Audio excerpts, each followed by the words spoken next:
दोस्तों, ये 90 की बात है। उस वक्त मैं एसएससी उत्तीर्ण हो चुका था। हमारी एक नज़दीकी रिश्तेदार थी जिसकी उम्र उस समय 65 या 66 साल के आसपास होगी। वो कभी कभी हमारे यहाँ आया करती थी, रात के लिए रुकती थी। उसका घर हमारे घर से 10-12 किलोमीटर दूर था। उस ज़माने में ट्रांसपोर्ट के साधन ना के बराबर थे।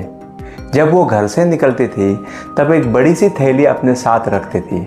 उस थैली में काजू, आम, लड्डू, छोटे छोटे नोटबुक्स जो उनके प्रिंटिंग प्रेस में बनते थे और ढेर सारा छोटा छोटा सामान रहता था।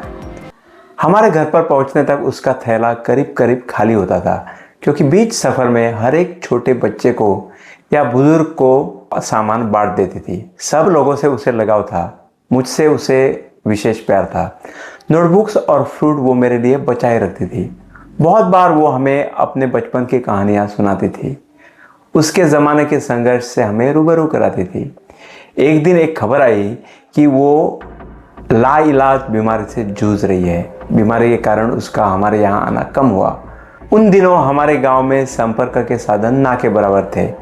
फ़ोन तो किसी के घर में था ही नहीं। एक दिन यूँ हुआ कि पूरी रात में ठीक तरह से सो नहीं सका। मुझे बुरे बुरे सपने आते रहे।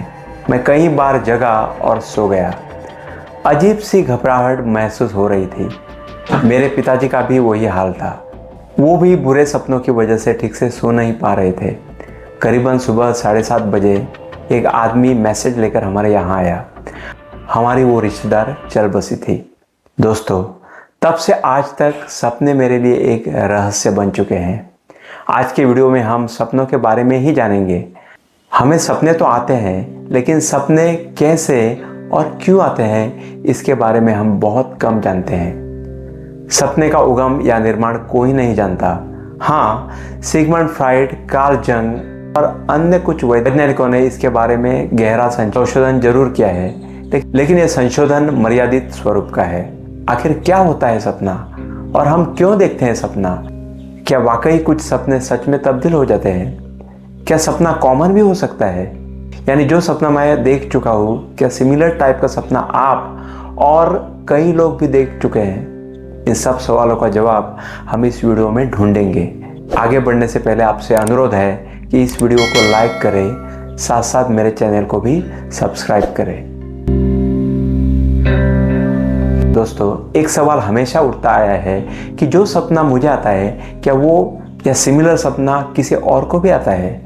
अगर ऐसा होता है तो इस सपने को कॉमन सपना कहते हैं। आइए जानते हैं कॉमन सपनों के बारे में। एक सपना है जिसमें आप काफ़ी देर दौड़ रहे हैं, लेकिन अचानक आपका पाँव फिसल जाता है और आप एक गहरी खाई में गिरते हैं।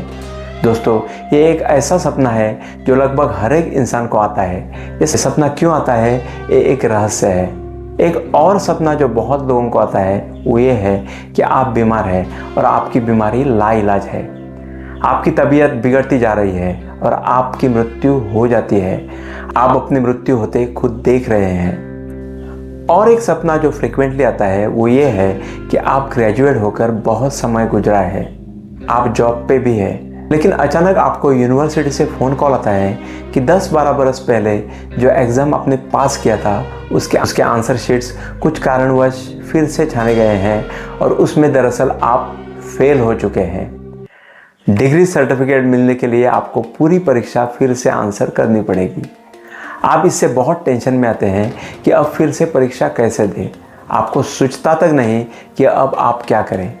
और एक बहुत ही कॉमन सपना है कि आप एक इम्पॉर्टेंट एग्ज़ाम देने जा रहे हैं।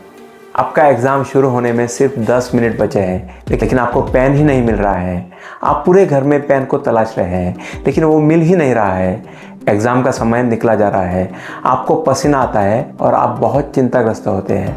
आप बहुत तनाव में आते हैं, आप फूट फूट कर रोते हैं, लेकिन आपको पेन ही नहीं मिल रहा है। दोस्तों, कॉमन ड्रीम्स के बाद आती है डरावने सपनों की कैटेगरी, जिसको नाइटमेयर भी कहते हैं। वैसे तो इस तरह के सपने ज़्यादातर याद ही नहीं रहते, लेकिन मुझे एक सपना अब भी याद है। जब मैं 5वीं कक्षा में पढ़ता था तब मैंने ये सपना देखा था। मैंने सपने में देखा था कि गोवा राज्य, जो मेरा होम स्टेट भी है, उसे पुर्तगाल ने फिर से कैप्चर किया है। पुर्तगाली सेना गोवा में फिर से आ रही है। जहां देखो वहां बम गिर रहे हैं और फायरिंग हो रही है। देखते ही देखते गोवा में पुर्तगाली फिर से कॉलोनी बना रहे हैं।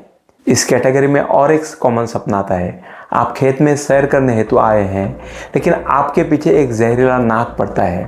वो नाग आपको काटने के लिए बेचैन है। आप जान बचाने की कोशिश में एक पेड़ पर चढ़ते हैं, लेकिन आपके पीछे वो भी पेड़ पर रेंगता है। आपको काटने की उसकी कोशिश जारी रहती है और आखिरकार वो आपको काट ही लेता है। आप जोर जोर से चिल्लाते हैं, आपकी मौत होती है। सपनों की तीसरी कैटेगरी में है लूसिड ड्रीम। ये एक बड़ा इंटरेस्टिंग सपना होता है जिसमें आप जो सपना देखते हैं उसमें आपको पता रहता है कि आप सपना देख रहे हैं। इतना ही नहीं, आप सपने का जो कंटेंट है उसे सपने में बदल भी सकते हैं। मसलन एक सपने में आप मैथमेटिक्स का पेपर आंसर किया है और आपको 80 मार्क्स मिले हैं, लेकिन आपका टारगेट 90 मार्क्स है। सपना देखते समय आप जागरूक हैं, लेकिन इसी समय आपकी नींद उड़ जाते हैं और आप पूरी जागरूक अवस्था में आते हैं। कुछ ही सेकंड्स में या मिनट में आप फिर से सो जाते हैं, लेकिन इस बार आप दृढ़ निश्चय करते हैं कि आपको 90 मार्क्स ही मिलेंगे।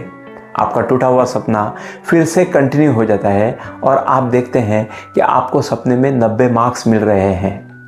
है ना ये बहुत इंटरेस्टिंग सपना। सपनों की चौथी कैटेगरी में आता है एपिक ड्रीम। ये सपना यूनिक और मेमोरेबल होता है जिसका विश्लेषण करना बहुत कठिन है। मसलन सोचो आपने और आपके अजीज दोस्त ने गुजरात यूनिवर्सिटी से इंजीनियरिंग में ग्रेजुएशन किया है, लेकिन सपने में आपको दिखाई देगा आप और आपके दोस्त आईआईटी दिल्ली से डिग्री हासिल कर चुके हैं और गुजरात यूनिवर्सिटी का मजाक उड़ा रहे हैं। दोस्तों, ऐसे सपनों का विश्लेषण करना बहुत ही जटिल काम होता है। इसमें आप अनुमान नहीं कर पाते हैं कि यह सपना जब आपको आता है तब आपका ब्रेन किस स्थिति में काम कर रहा है। ऐसे वाले ड्रीम्स को एपिक ड्रीम्स बोलते हैं। दोस्तों, लगभग विश्व के तीनों बड़े धर्म यानी हिंदुइज्म, क्रिश्चियनिटी और इस्लाम मानते हैं कि सपना आने का मतलब भगवान से सूचना आना होता है। ये सूचना अच्छी या बुरे घटना की भी हो सकती है। हिंदू धर्म स्पेसिफिकली कहता है कि आपके मन में जो भले बुरे विचार आते हैं उसका रिफ्लेक्शन सपनों में पाया जाता है।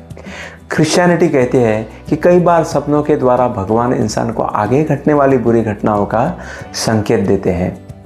इस्लाम कहता है कि सपना एक अल्लाह का जरिया होता है जिससे वो इंसान को अपनी मैसेज पास कर सके।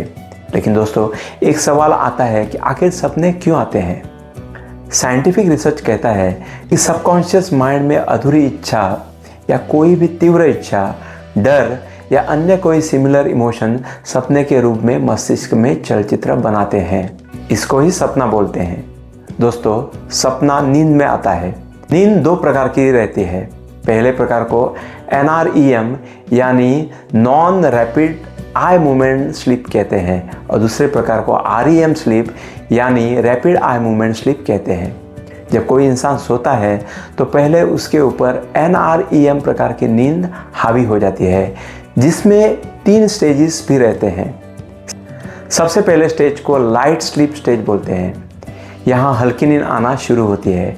उसके बाद शुरू होती है डीपर स्लीप स्टेज, जहाँ नींद थोड़ी और ज़्यादा गहरी हो जाती है। इसके बाद आती है अन्य एक स्टेज जिसको बोलते हैं डीप स्लीप स्टेज, यानी परिपक्व हुई गहरी नींद की स्टेज।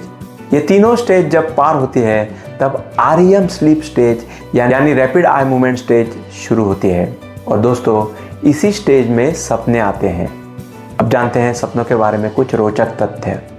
अंधे लोग भी सपना देखते हैं, लेकिन उनके सपने में इमेज नहीं बनती। उनका ज़्यादातर सपना सेंसरी ऑर्गन्स यानी स्पर्श या स्मेल से संबंधित होता है। ऐसे सपने ज़्यादातर उन लोगों में पाए गए हैं जो जन्म से ही अंधे होते हैं। लगभग हर एक रात हम सपना देखते हैं, लेकिन जो सपने हम देखते हैं उनमें से ज़्यादातर सपने हम भूल जाते हैं। इतना ही नहीं, कभी कभी हमारे सपने कलरफुल रहते हैं और कई बार सपने ब्लैक एंड वाइट भी आते हैं। आदमी और औरत के सपने का कंटेंट अलग अलग होता है। ज़्यादातर पुरुष अपने पर्सनालिटी के हिसाब से सपना देखते हैं। उनके सपनों में एग्रेशन रहता है। औरतों का सपना भी उनके पर्सनालिटी को सूट रहता है। दोस्तों, रिसर्च में ये पाया है कि जानवर भी सपना देखते हैं। ल्यूसिड ड्रीमिंग नाम का एक सपने का प्रकार है जिसमें आप जो सपना देख रहे हैं उसका कंटेंट आप बदल सकते हैं। नेगेटिव इमोशंस दिखाने वाले सपने ज़्यादातर लोग देखते हैं। दोस्तों, आपको जानकर हैरानी होगी कि ड्रीम रिकॉर्ड करने के भी मशीन्स निकल चुके हैं। जापान में इस प्रकार के मशीन्स पर रिसर्च चल रहा है। साइंटिस्टों का दावा है कि ऐसे मशीन 60% एक्यूरेसी तक ड्रीम को रिकॉर्ड कर सकते हैं। जानते हैं ड्रीम रिकॉर्ड करने का तरीका। ड्रीम रिकॉर्ड करने के लिए फंक्शनल मैग्नेटिक रिजोनेंस इमेजिंग यानी टेक्नोलॉजी का इस्तेमाल करते हैं, जिसमें नींद मेम्ब्रेन की एक्टिविटी लेवल्स नापी जाती है। इसके बाद आर्टिफिशियल इंटेलिजेंस का उपयोग करके ड्रीम इमेजरी को रिकंस्ट्रक्ट किया जाता है। बाद में इस ड्रीम को एक थीम के अनुसार रीसेट किया जाता है। ड्रीम रिकॉर्ड करने वाले मशीन को डर्मियो बोलते हैं। जैसा कि मैंने आपको पहले कहा है, इस मशीन पर जापान में बहुत रिसर्च चल रहा है। जिन इंसान पर यह रिसर्च किया जाता है उनके साथ एक डायरी भी रखते हैं जिसमें ड्रीम रिकॉर्ड होते हैं। ये डायरी मशीन के परफॉर्मेंस में बदलाव लाने के लिए बहुत ही इफ़ेक्टिव चीज़ रहती है। दोस्तों, आगे वाले समय में हम देखेंगे कि इम्पॉसिबल शायद पॉसिबल होगा। ड्रीम मशीन भी अच्छी तरह से बन पाएगी। क्योटो जापान स्थित ATR कंप्यूटेशनल न्यूरोसाइंस लेबोरेटरीज के प्रोफेसर युकुयासु केमिटानी और उनके टीम ने सपने रिकॉर्ड और रिप्ले करने का पहला मशीन बनाया। ये मशीन 60% इफेक्टिवनेस के साथ रिकॉर्ड करती है। दोस्तों, आने वाले समय में सपना रिकॉर्ड करना बिल्कुल ही पॉसिबल हो जाएगा। ये वीडियो आपको कैसे लगा कमेंट बॉक्स में ज़रूर लिखिए। धन्यवाद।